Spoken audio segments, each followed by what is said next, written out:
Hi guys, Deanne here from Canada Abroad, and thanks so much for tuning in. Today we're bringing you the latest update for those who are already in the express entry system or who are going to be entering the express entry system. Now, if you're not already in the system, just make sure that if you're trying to go into the express entry system that you qualify as a federal skilled worker, a federal skilled tradesperson, or a member of the Canadian Experience class. Now, the change that has been announced today is most applicable to federal skilled workers and federal skilled tradespeople. It's not really applicable to those who are members of the Canadian Experience class. And the change that they announced today is quite important. It seems small, but it's actually quite important. And it's in regards to settlement funds. Now, if you're not aware what this is, when you're going into the express entry system, depending on the category you're under, you have to have a certain amount of money that you can bring with you to Canada to cover you and your family's living expenses.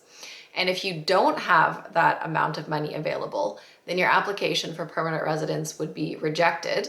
And also, if you're creating your express entry profile and you don't have that much money available, then your profile would be found ineligible. So it's very important to make sure that you have the required amount of settlement funds. And usually this amount is updated every February, but it was a bit delayed this year. And they announced today the new amounts. Now, why this is important for people who are in the system and people going forward is you have to make sure that you have the amount as per the new requirements.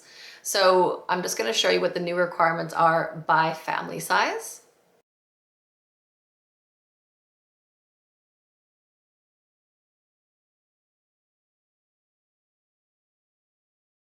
Now, what's important to note is if you already have an express entry profile and you're in the express entry system, if the amount that is listed on your profile is below this amount, you have to go in and update it if you have the money available, because you have to remember that if you're given that invitation to apply, you actually have to provide documents to prove that you have that amount of money available. And if you don't, then your application would be refused.